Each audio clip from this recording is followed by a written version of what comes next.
Welcome to Back in Crime. This holiday season, we're not unwrapping gifts, we're unwrapping crimes.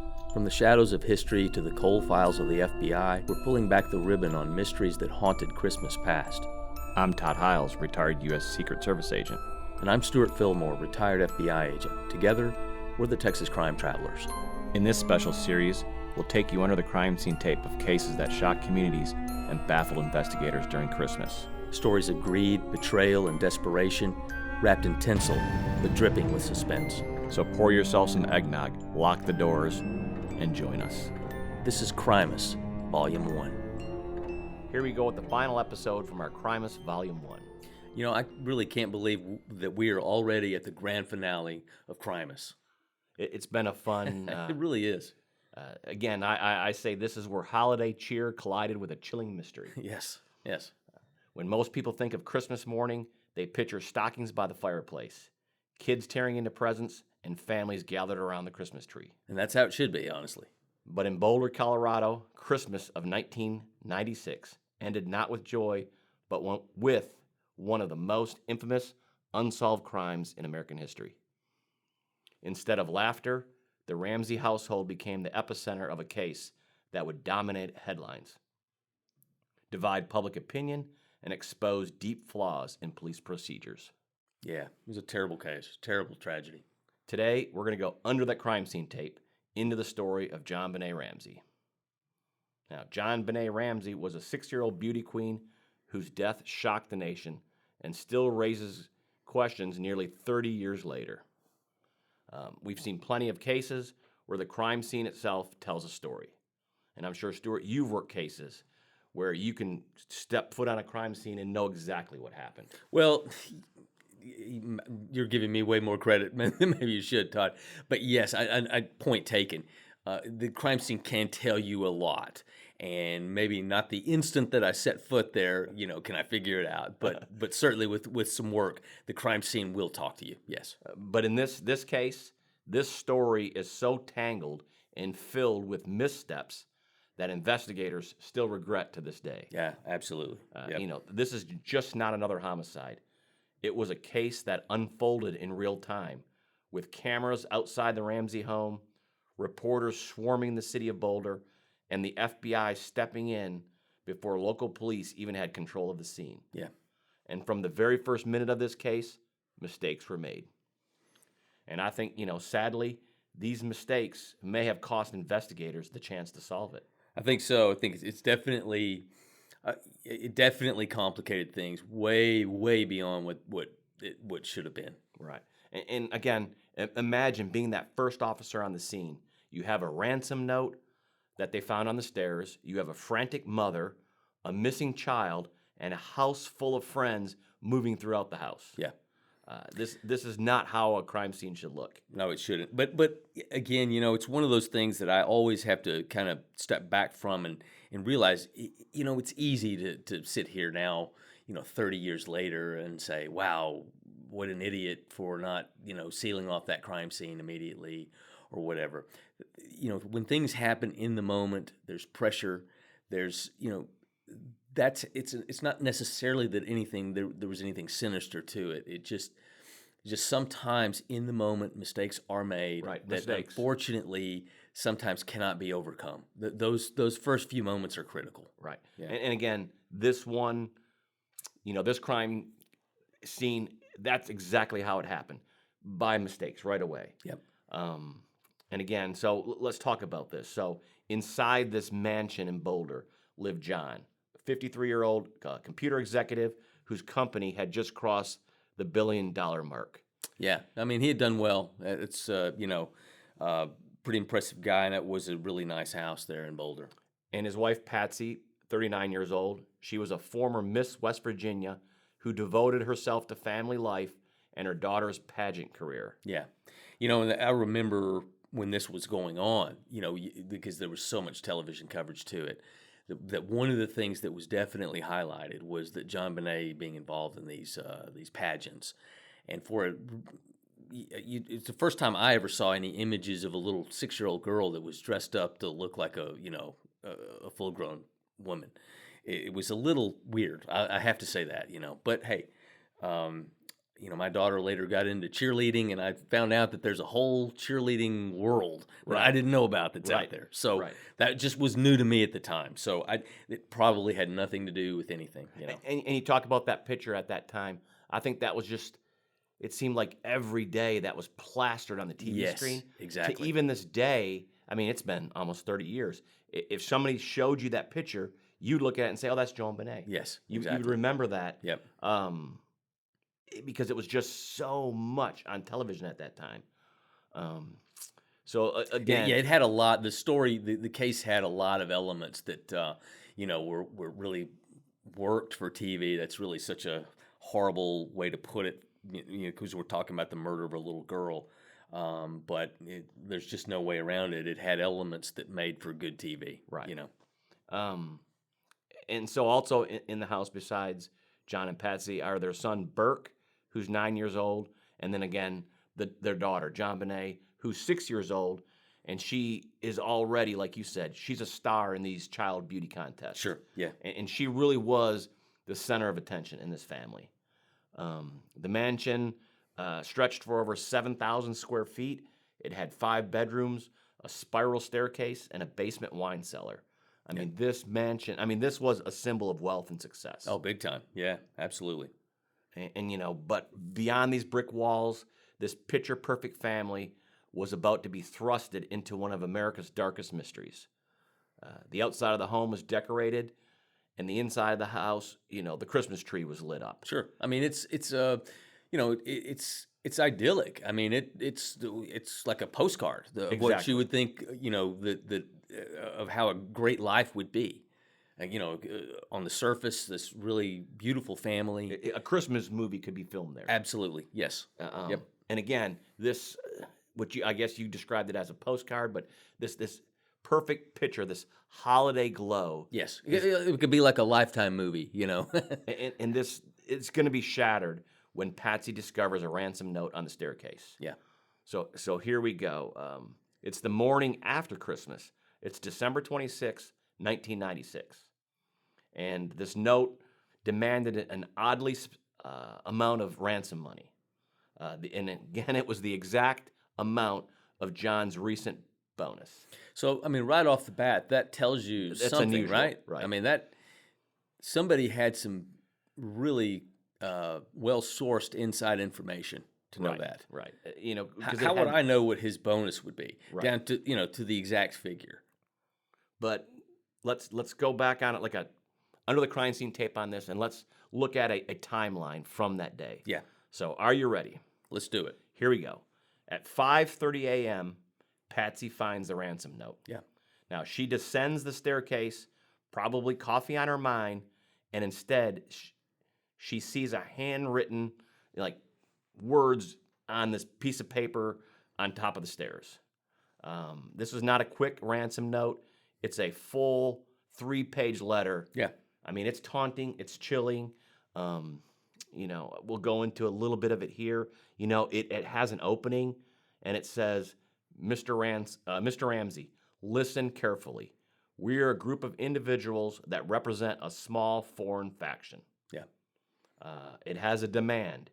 You will withdraw $118,000 from your account. $100,000 will be in $100 bills, and the remaining $18,000 in $20 bills. Yeah. Again, a weird amount. A weird amount, and quite frankly, not that much. But even by 1996 standards. Right. Yeah. When you consider his company is into the, what did we say, across the $1 billion mark. Exactly. That's a really low amount. That's chump change, really. And this note had instructions. Place the money in a brown paper bag, and then await a call between 8 and 10 a.m. for delivery instructions. Mm-hmm. It went on to say that the delivery will be exhausting, so I advise you to be rested. And this note also had threats. It said, any deviation of my instructions will result in the immediate execution of your daughter.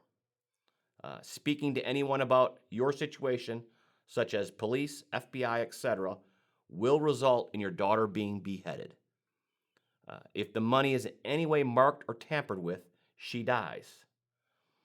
And this note also had this psychological tone when it said, "Don't try to grow a brain, John. You're not the only fat cat around, so don't think that killing will be difficult." Yeah. I mean, what is that? It's almost, it hints at maybe some inside knowledge, Right. like an inside joke, if you will. Right. Or, The fat cat grow a brain.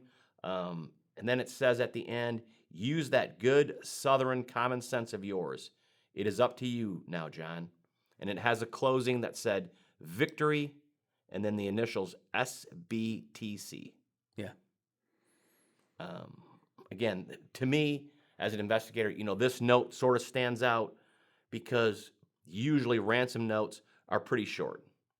Exactly. And they're blunt and they're Blunt, to the point. Yes. But this is 3 pages long. Exactly. And it's rambling at times. It's rambling, and but the tone is essentially, very threatening. All these different ways that JonBenét dies, if the instructions aren't followed to the letter, if you contact the police and all this stuff. I mean, clearly he wants to make the point, but you can make that point in one sentence. It's not going to take a lot to just say, "I'm going to kill your daughter." I mean, that to me, that the point's driven home right there. Right.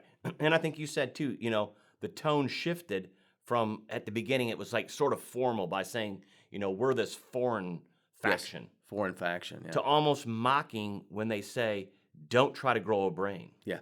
I know. It's definitely a different tone. The it's- tone kind of shifts in the middle of this long, note. And it's bizarre when it does that. Again, as an investigator, that exact amount of money, that was exactly what his bonus was, that was Yes. just deposited in his account. Exactly. Um, I'm sure some of our listeners out there that are more inclined at math than I am can maybe give us some idea what the odds would be of me to randomly pick my ransom figure to be the same amount of John Ramsey's bonus that year. Right. But most of all, what I think that is the craziest thing about this whole ransom note is that the note was composed inside the house. Yes. It was not pre-written elsewhere Exactly. and brought into the house. Exactly. That's another thing that really, really has stumped me for many years on this case. The ransom note was written on a pad of paper from inside the house. Yes. And the pen that was used belonged to the Ramseys. Yes. So think about it. I've got this elaborate scheme to kidnap this little girl, and my scheme involves me going into the house where I don't necessarily know where their writing instruments are. I don't know where a pad of paper Stationary, might be. where the stationery is. Or where the pen might be. So this is going to add to my time in the house trying to locate these items. And meanwhile, guess what? I can make noise. I can trip. I can drop something, alerting someone. And then all of a sudden, my plans have just gone south that quickly. And it's going to take time to write out 3 pages. Exactly. That's something that maybe, I'm always thinking in terms of kind of reconstructing things. And, we've done that on some other stuff that we're working on. It would be an interesting thing to just write that note out yourself and see how long it actually takes you. And again, if you have broken into someone's house and, you're writing this long note, it puts you at that much more risk for being found. In Right. other words, when you do something like that, you want to be in and out as quick as possible, not composing a 3-page document.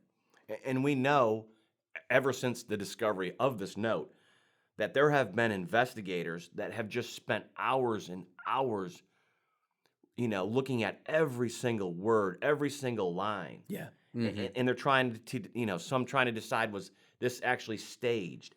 Is it actually a real? Is it a cover-up for something else? Oh, man. Those questions have been asked now for 30 years. And, hopefully we're getting closer to an answer on it. But again, the note is baffling. Right. It really is. Right. Both John and Patsy will supply handwriting specimens. Yes. But the suspicion falls hardest on Patsy. Yeah. Some of the experts compared the note to more than 100 of her known handwriting samples. Yeah. And these experts found over 200 times that her writing was very similar to the writing style of the ransom note. Yes. But again, that's one where, one expert says it's her, another expert says it's not her. And I think I've mentioned it before on this podcast. I in my career in the FBI, I never had any luck with handwriting comparisons. I either got it came back when I submitted samples, it came back from the examiner as inconclusive. Right. And that would be times when I thought overwhelmingly, this is dead on a match here. In fact, so one time I even did kind of my own handwriting analysis in a case, and I did the little characters side by side, and all the things that they do, and just this for me, just visually, it obviously matched. And when I confronted who I thought had written the document that was relevant to this, the lady acknowledged, that looks like my handwriting. I acknowledge that it looks close, but that's not. I didn't write that. I did not write that. This letter, and I later found out that she was telling me the truth, because I found out who actually wrote it. So, I see handwriting really more of as maybe a tool for that maybe to be used in an interrogation where hey, we've got you. This is your handwriting. In the context of having other evidence, but just on its own, I just have found handwriting to be unreliable. And I've used it in previous cases, but I think when I used it, it was to exclude somebody. Yeah. That, we said, hey, that's not the way that they would have signed that check. Exactly. And so it's more lead value than anything else. So in this case, again, the handwriting specimens and things like that, they're never conclusive. Yeah.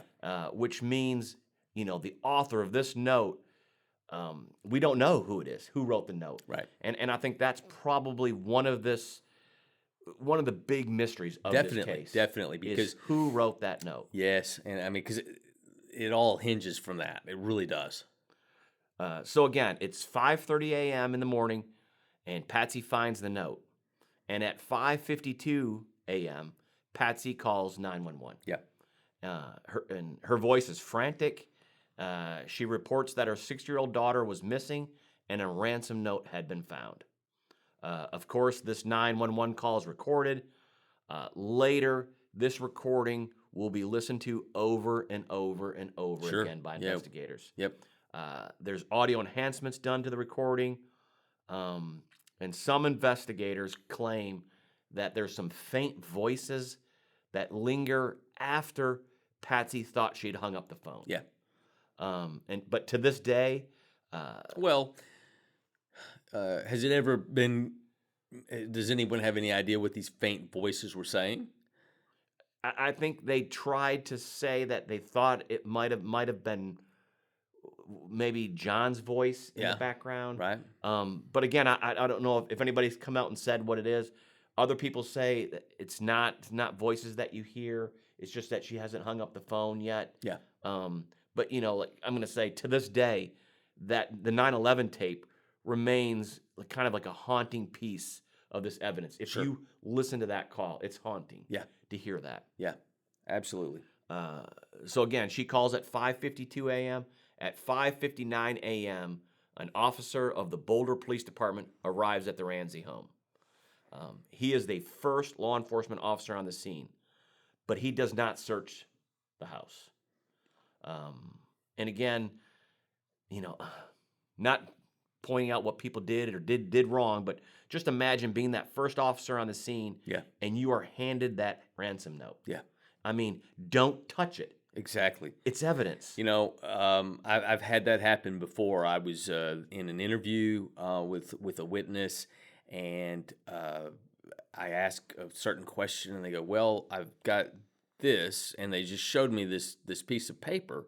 Well, when they handed it to me, I realized this was like a threatening a letter, and so all of a sudden I dropped it because it entered my mind immediately. This is evidence, and I've already contaminated it unknowingly, Right. But so Again, I hate to criticize people that are on the front lines and do this stuff, but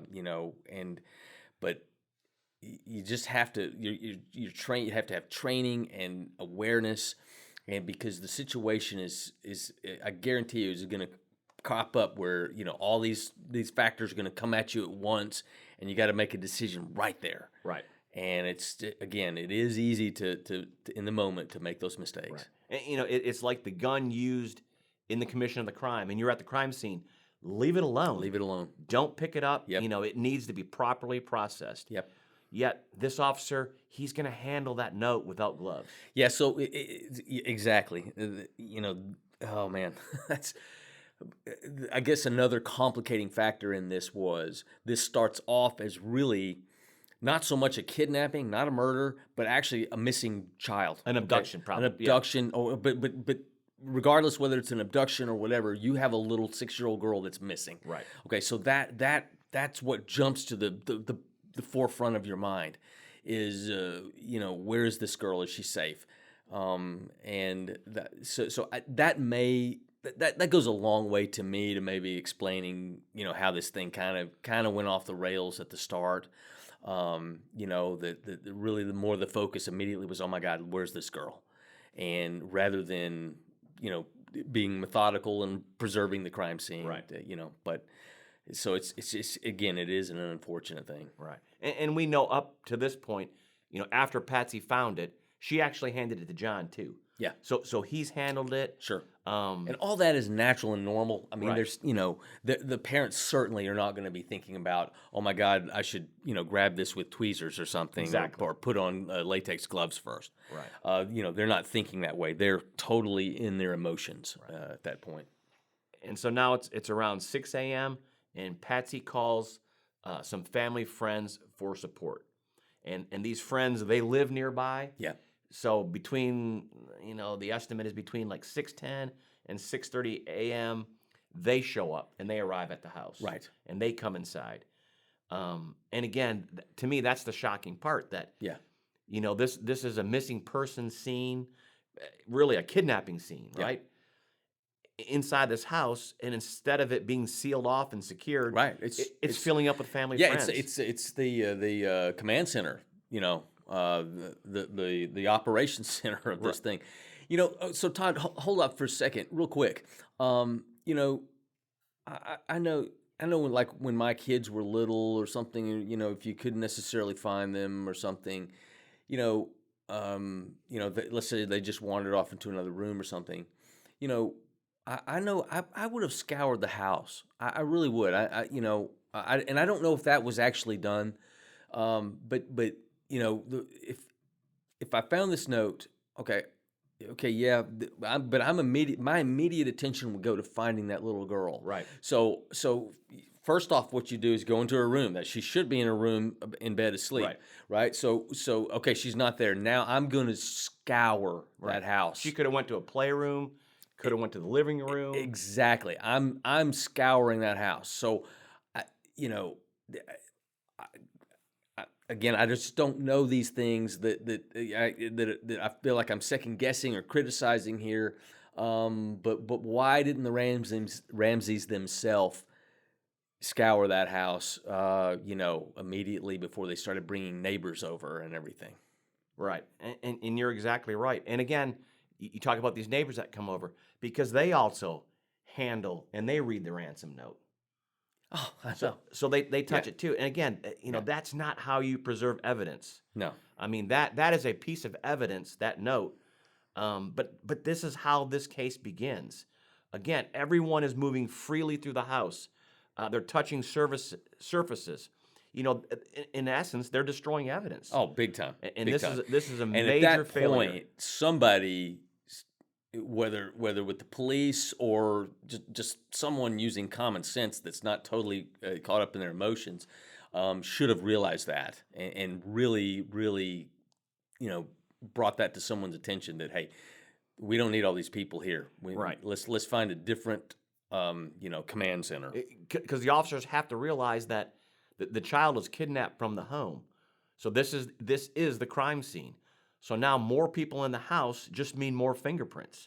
more clothing Oh, fibers. exactly. More More potential contamination. Yeah, more potential evidence is being compromised. Yep. Around 6:45 a.m., the Boulder police begin documenting the ransom mansion. Their cameras will capture the scene. They photograph the Christmas tree. Again, it's lit up. It still has some gifts unopened that are underneath the tree. Yeah. The exterior of the house, it has holiday decorations. And all this is kind of like, if you've seen these pictures, it's just frozen in that picture. Sure. Yeah. But nothing seems to be out of place. No. Yeah. Inside, they record the bedrooms, the kitchen, the spiral staircase. There's photos of the home. That it's really, like we talked about, this house is really like set up for Christmas. Mm-hmm. Yeah. I mean, it's beautiful inside there. Even the basement rooms are photographed, but not every door is opened. Yeah. That's what's troubling. Right. Again, There would have been no place if like I said, when I first saw that note, there would have been no place in that house I wouldn't have looked. and now when I've seen these images of this house and these crime scene photos, you just see this house glowing with holiday cheer. Yeah. By the outside, and yet it's holding this terrible secret in there. Yeah. Because Oh man. we have not found, the child hasn't been found yet. Right. So around 7 a.m. that morning, to protect their son Burke from this, I guess, unfolding investigation and this media frenzy at their house, they arranged to have, I guess it's the police and the Ramseys themselves, they arranged to have Burke taken to a friend's house. Mm-hmm. And around 10 a.m. that morning, the FBI is called in because Boulder PD is now treating this like an abduction or a kidnapping. Sure. And again, we've talked about this 100 times. Kidnapping is a federal crime. It is. Yep. So Boulder PD brings them in. Yep. And sometime late that morning, officers asked John and his friends to the house to search again, including this time the basement. In fact, they say, "Can you guys start in the basement?" And this is John and his friend who enter the basement, and John opens this door to a small wine cellar or a wine storage room. First off, why wasn't there an officer or an FBI agent with them? Yeah, it doesn't make sense why they would ask them to do this. But inside this small storage room, that's where they discover JonBenét's body inside. And I guess it's covered with a blanket, and and around her neck, she kind of had this garrote around her neck. Yeah. And her wrists are loosely bound. And John carries her upstairs and sets her in the living room. Obviously, his emotions have taken over because, she really shouldn't have been moved. Right. And I think there's some reporting that even when he brings her upstairs, I think this is when Patsy passes out or faints. Golly. And again, this is around 1 p.m., and the case now shifts from a kidnapping to homicide. And now, finally, the house is treated as a crime scene. Yeah. And I have to ask you this question, Stewart. Well, see, here's the thing. So, yes, okay, let's go back to the responding officer. Again, okay, the main thing is there's a little girl missing, okay? But back up for just a second and think about this. That kidnapper had to have been in that house because house is that note at the top of the stairs. So at that moment right there, they should have got everyone out of that house, sealed that house off right then and there. Right. And again, I say that he just didn't have the presence of mind at that moment, or somebody didn't, to realize there's a ransom note in the house. Okay, that means whoever left it was in that house. So there's evidence, that would have been left behind. Get everyone out of that house right now. And that's what, I'll ask you this question. Again, imagine being that first FBI agent who, it's around, probably 11 maybe that morning, that you get to the house. Again, the ransom note has been touched by multiple people. Right. People are just roaming throughout this house. Yep. And you sort of find out that the basement really hasn't even been searched yet. And again, the FBI is there to handle the kidnapping. Yeah. And I'm sure the FBI is getting prepared in case that ransom call was supposed to come in between 8 and 10. Absolutely. So, and again, that's what they're there for. They're going to handle that call. They're going to help get the ransom together, find out what these directions are going to be. Yep. I would imagine setting up some type of surveillance for the drop-off of the money, things like that. But again, these calls never happen. Nope. I mean, to me, so if I arrive in the middle of what you just described, I mean, the first thing I'm doing is anybody that is not John or Patsy Ramsey is gone. Right. Okay. Anyone that's not police, and really any police, I need you outside, securing this place. And no one's going to go out throughout this house any further. Right. No one moves in this house. So you might pick, I don't know, maybe again, there's no place in that house that you can't rule out that there could be evidence of this kidnapper. So everybody needs to be out of that house. Right. That would be first off. And anybody that is not John and Patsy Ramsey will I know you're here to support them, but we need them to be separated at the present time. So that would have been my first thing upon getting there. And I'm sure once this case shifted to a homicide, once they found the body, I'm sure that's when Boulder PD says this is a crime scene. It's a homicide. They have the primary jurisdiction, and they have that responsibility to investigate it. Right. I don't even know how much later on if the FBI were still out there. Yeah. If FBI left. Now, I know later the FBI does provide some analysis of the ransom note, and they're going to describe the ransom note as unnecessarily long. Okay. Again, 3 pages. That's not a ransom note. Captain Obvious, thank you. Yeah, but 3 pages. Yeah. That's not a ransom note. That's kind of like a manifesto, right? Yes. And again, we talked about this. The FBI agents will note that the ransom, most ransom notes are short, direct, and businesslike. But this one just rambles on. And the FBI kind of comes up with this idea that this ransom note, it's really trying to tell a story, and it's not there to demand money. I think there was one report that even suggested the knowledge of the victim's family finances, that this, they call that insider knowledge. Yes. That no random intruder would know what John's bonus was down to the dollar. No. I mean, I know we've already talked about that, and not to harp on it, but I got to tell you, that is one of the biggest. It's one of the most baffling things about this case that in 30 years that has never made sense to me, and I never have had a solid answer for how that is. Right. Again, they're going to describe this note that real kidnappers wouldn't waste time insulting John about growing your brain and things like that. No. They're just going to get there. It's going to be cold and professional. Yeah. We have your daughter. This is the money that we want. That's it.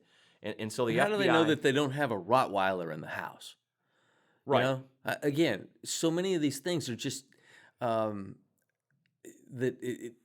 if I'm going to do this elaborate kidnapping, where I want to try to get $118,000, and I'm going to spend, what do you think? Give me your estimate of how long it takes to write this 2.5, 3-page note.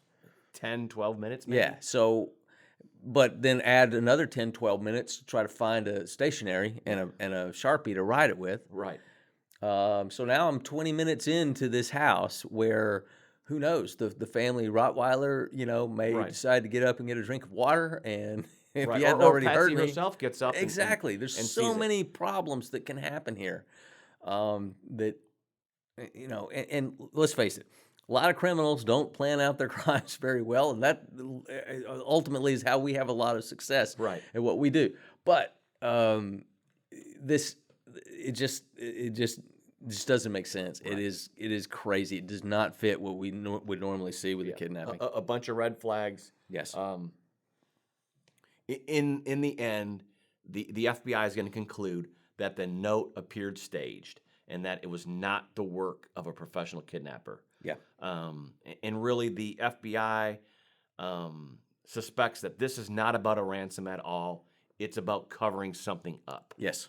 But here's what is sort of a tragedy in this case too, is that the FBI's insights, we want to call them sharp or call them good, but they're not leading this investigation. Yeah. Once the body was found, it's a homicide jurisdiction, and the whole jurisdiction shifts back to Boulder PD. Exactly. It does. I think that's how it should be. And I think these FBI insights, they're buried in the case. Yeah.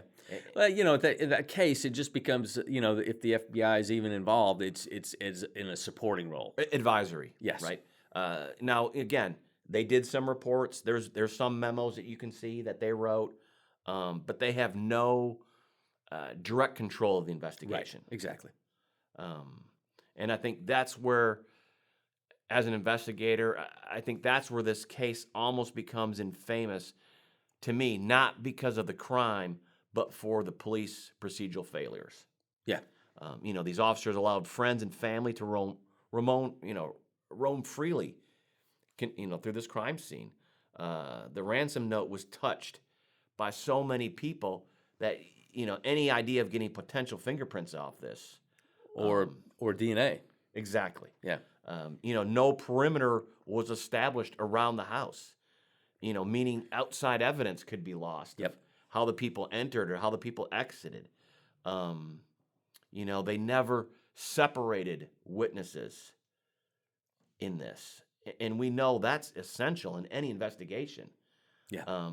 The separation prevents witnesses, their stories, or right. their You accounts get from blending. You get an objective story. Right. Sometimes if a witness overhears another witness, Exactly, they'll start blending influence. details. Exactly. Yeah. Yep.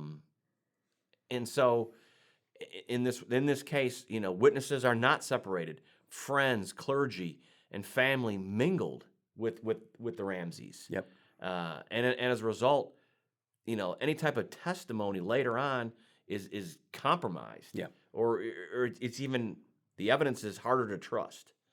No, definitely someone should have taken control there and really done a lot of different things there. And I think most critically as an investigator is that John himself found the body and that he moved the body. Moved it, yeah. He moved it. And this is something investigators, like well, you said, and they again, should have been searching. The fact that he's moving the body, giving him the benefit of the doubt, again, because we're gonna delve into that, ultimately were the Ramseys involved, okay? But just for the moment, let's give him the benefit of the doubt that he's a father that is in probably just close to panic mode, that about what's happened to his daughter, and again, this is another huge mistake by the authorities, allowing him to go actually do this search. Right, as if he was in charge. Exactly. No, if he was in charge, maybe he. He might come along if there's a door that's locked or something like that, or to point you, where the layout of the place. Right. But essentially, the police should have been doing that. Right. And so his reaction, again, giving him the benefit of the doubt, his reaction is totally emotional. It's like, oh my God, there she is, and and he realizes she's dead, and he just wants to hold her. Right. And carry her upstairs. I can you want to bring her back to the family. That's all perfectly normal, but it's horrible for solving a crime. Right. Right. And now eventually it's going to be reported that investigators will discover unidentified male DNA on her underwear and beneath her fingernails. Yeah. Now, the DNA does not match John, Patsy, or Burke. Right. And for years, just this piece of evidence has fueled the theory that there was some type of an intruder inside their house. Yeah. Now, other reports say that this DNA is so degraded that it's too weak for modern testing. Yeah. But again, it's hard to. We'll get into a little bit later here about a recent news article. But outside the mansion, the snow. I think people described it as sort of untouched. So there's no footprints leading in or tracks leading out. Right. Yeah. Now inside. Also, it's reported that investigators will find this partial boot print in the basement dust. Right. And there's a palm print on a cellar door. And we know fingerprints. I mean, when did they get there? It Exactly. doesn't prove No. when the fingerprints were left there, just that fingerprints were there. That's right. I mean, this easily could have been a week before, a month ago, a year earlier. Exactly. It's circumstantial, and a fingerprint can be incriminating, but by itself, it's not. It's one of those things that talked about earlier with like the handwriting. Right. It's you couldn't necessarily convict someone just on a fingerprint. Right. And I think the absence of footprints outside the house it will become one of this case's big puzzles. Yeah. Of like, how did they enter? How did they exit? Right. The person responsible, and again, and that's one of the things that you would have done is, you wanted to get photographs of all that, the surrounding area where the snow is and all that. You do like an analysis of when it snowed last and all those kind of things. Right. Because I guess, the footprints could have been covered up earlier. But again, it's that huge theory of, was there an intruder or was there not an intruder? Oh, that's the whole case. That's just crazy. And, and I think because of a lot of this, the Ramseys themselves, they're thrusted into this media spotlight. Sure. And in the media, they're accused of this crime. Yeah. But then also they're defended about this crime. And everything that the Ramseys did that day, or what they said later in interviews, or when they talked to the news, I mean, everything is constantly scrutinized about everything. Oh, that everything, they said. absolutely, yeah.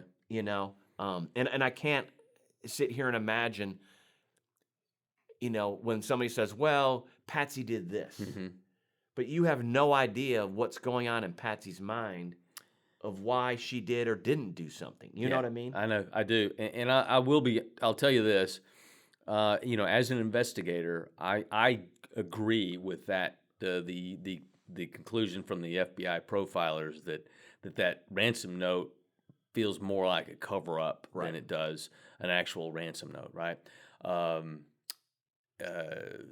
Because again, it just doesn't make sense that someone's going to break in there, spend all that time looking for stationery, and then taking that time to write that long note. That's a huge, risky endeavor. So to me, that points to that it's somebody in the house that's already there. Right. On the other hand, and never having talked to or interviewed John or Patsy Ramsey in person, just going off what I've seen in the media, I found both of them to be very credible. They struck me as authentic grieving parents. Right. I never really, and I'll say that, going forth now, that you still see occasionally John Ramsey come up in the media now, and I still his demeanor to me has been the same for 30 years. Right. So, that's another thing on this case that just is absolutely baffling to me. Right. Now, in 2000, so 4 years after this crime, John and Patsy submitted to a private polygraph test. Yes. And the examiner concluded that they were truthful. Yeah. And they denied any role in JonBenét's death, and they denied writing the ransom note. Yeah.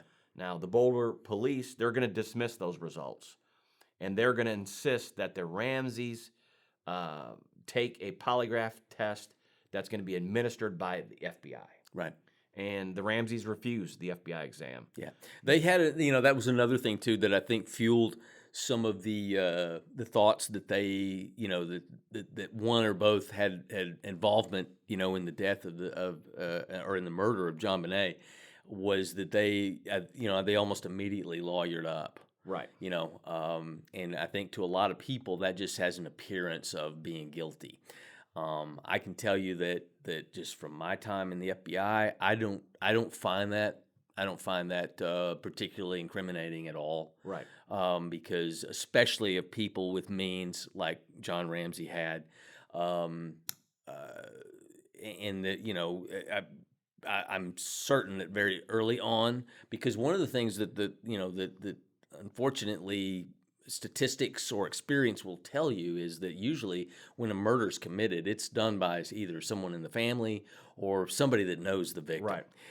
And so for that reason alone, the police would have had to throw suspicion immediately at someone in that house, and just to be good investigators, honestly. Right. And so the Ramseys probably early on felt that, that, and in fact, the police might have actually told them right off the bat, we have to consider you guys suspects. Right. And you're right. I think from day one, that's probably exactly what happened. But I think also the Ramseys distrusted the police. Yeah. Sure. They looked at this and said, wait, you guys mishandled this crime scene. Yeah.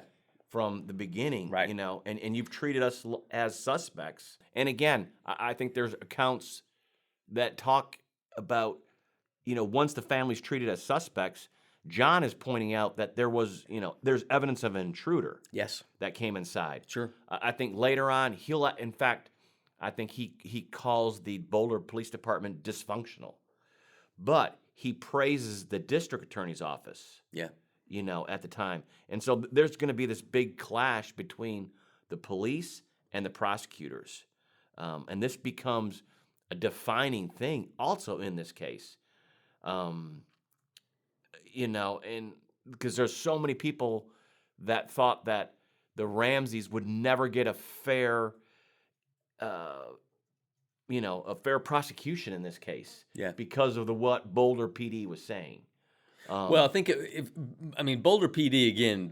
I think they were highly suspicious. I think they zeroed in. Right, they zeroed in. And again, yeah, that's what I was saying earlier. Is as an investigator, you want to avoid confirmation bias. In other words, yes, you have to consider them the suspects because the experience and statistics tell you that they should be looked at initially as suspects, but you can't rule out anything else either, right? That's a starting point, but that's not the only place. It seems like they honed in on them from the start and really didn't consider anything else outside of that, right? Right. Yeah.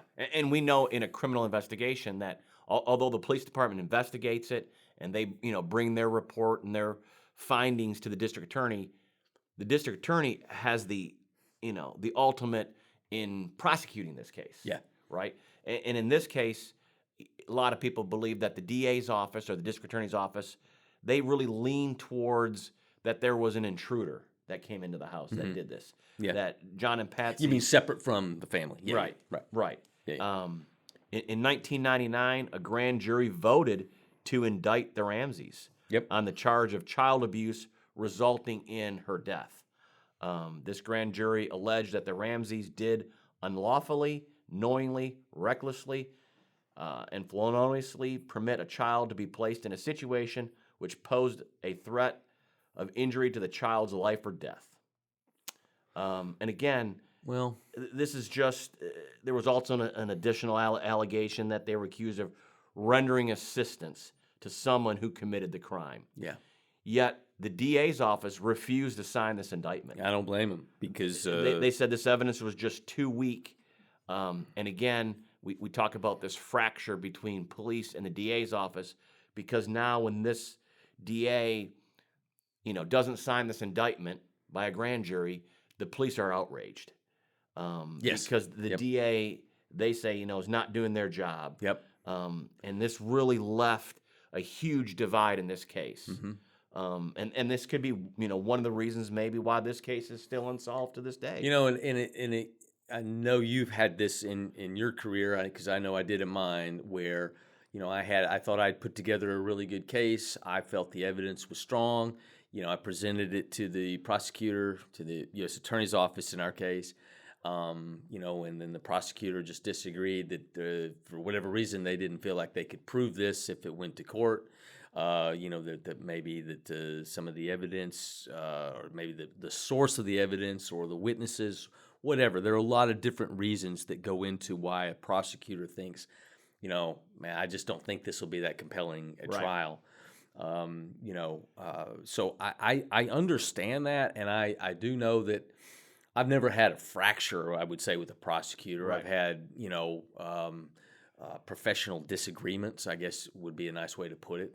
But as an investigator, I ultimately had, accepted and realized that it's once that case gets to a state of prosecution, in other words, there's an official charge, an indictment or whatever.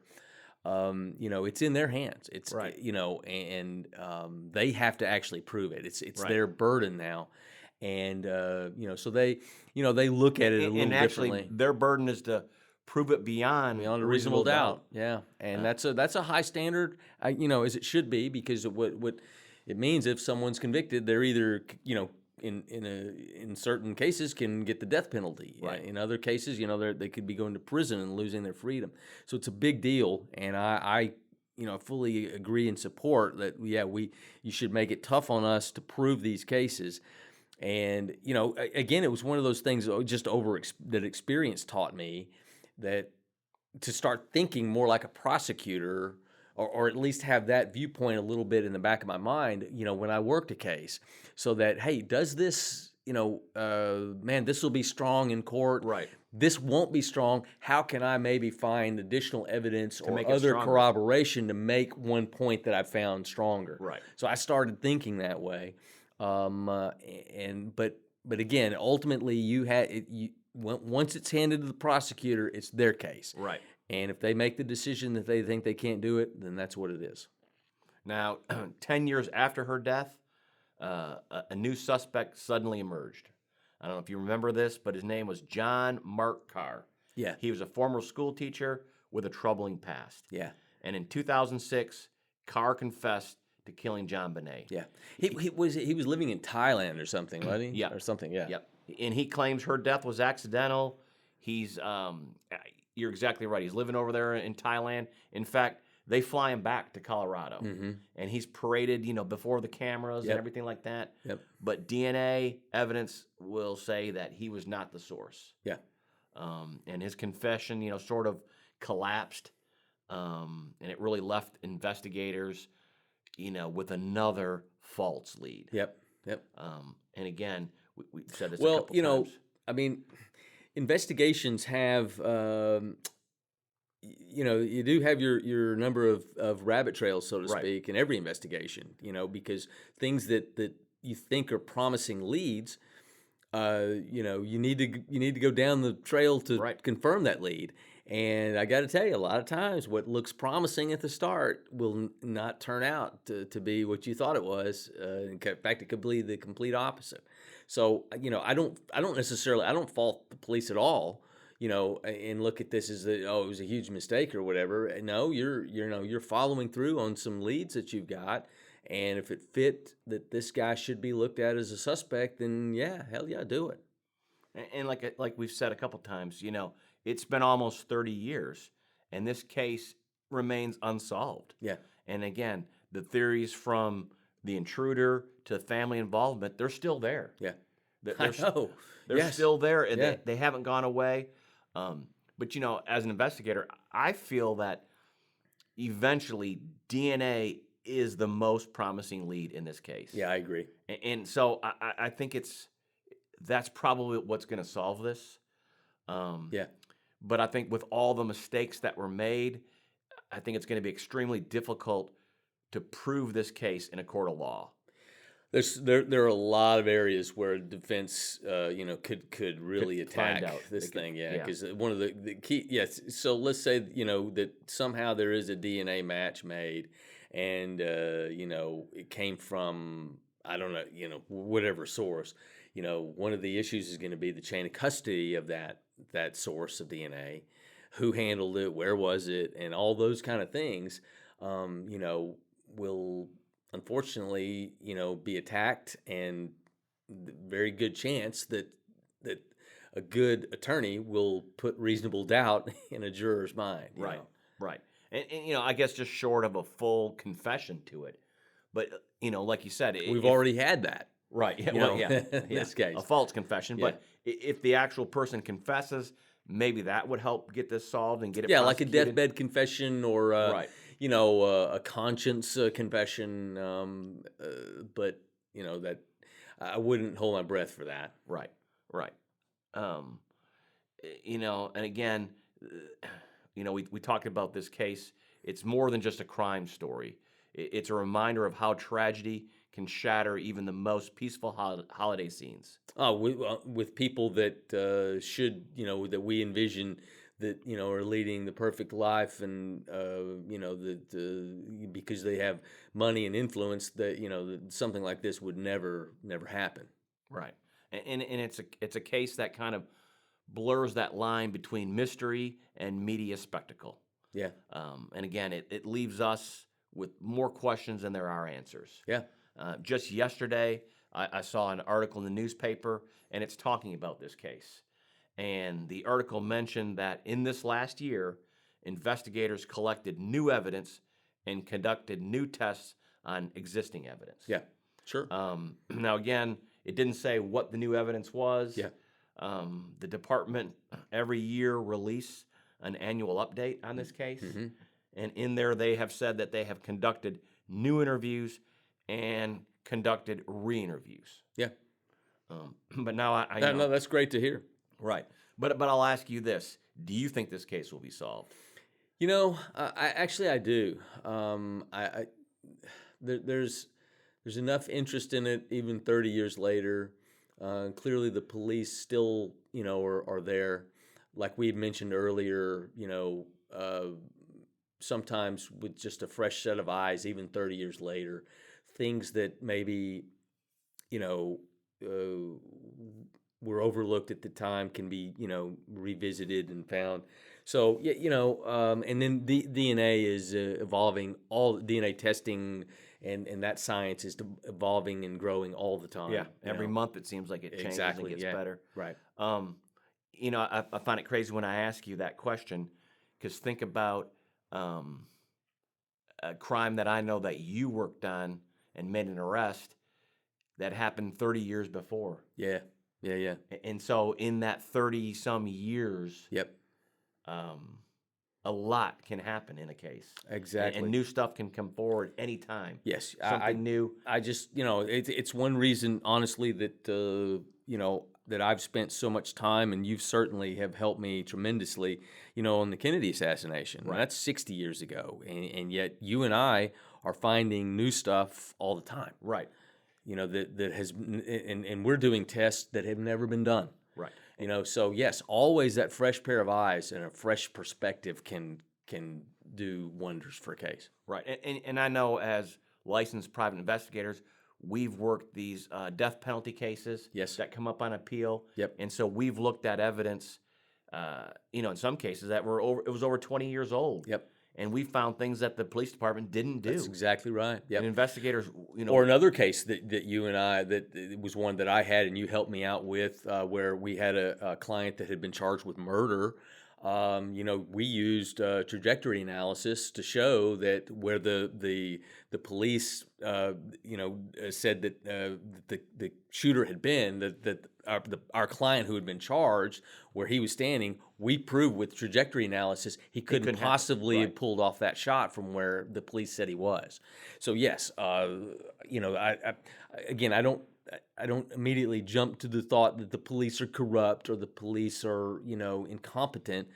But I tell you what, when you go over cases just with another perspective at it, right, you do find things that have either been overlooked or, they're looking at it from the perspective that this proves something when maybe if you look at it another way, it doesn't, So, no, I'm fully confident that there will be a solution to this case. Right, and I think you're right, and I think you keep mentioning fresh eyes, and that's probably exactly what probably needs to happen in this case. Sure.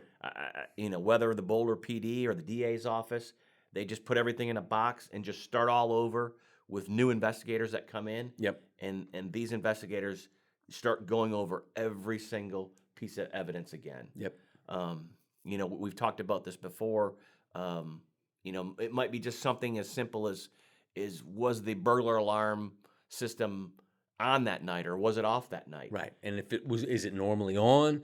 If it's normally on, why wasn't it on that night? And that could be something that, we asked them 30 years ago and that was the answer, but you can't ever prove, were they ever asked that question? Yes. Or was it ever proved? You know what I mean? Yep. And so, I think you're right. Fresh eyes. I think that's what this case needs to get this thing solved. So the next time you see Christmas lights glowing on a quiet neighborhood, remember, behind closed doors, not every holiday story ends with joy. As always, thank you so much for listening. Hit that subscribe or follow button and share this episode with your friends. Yeah, we really appreciate your support. We really enjoy your questions and comments. We really do get a lot from that. We really hope that you've enjoyed this Volume 1 of Crimemas, because to me it's really an interesting twist on some Christmas stories that, normally we think of Christmas as joyful and everything, but sometimes we know that that's not the case, and so we just highlighted some of these cases that have a Christmas connection. And if you want us to do a Crimemas Volume 2, let us know. We'll do it again next year. Absolutely, yeah. I know. Look, come on, I think we should do it. Let's do it. And join us here in a couple weeks when we release our Season 3 podcast, Back in Crime. This has been the Back in Crime podcast, presented by Texas Crime Travelers Todd, Hiles, and Stewart Fillmore. We are the executive producers. Grace Hiles is the producer and director. Follow us on TikTok, Instagram, Facebook, and our YouTube channel at Texas Crime Travelers.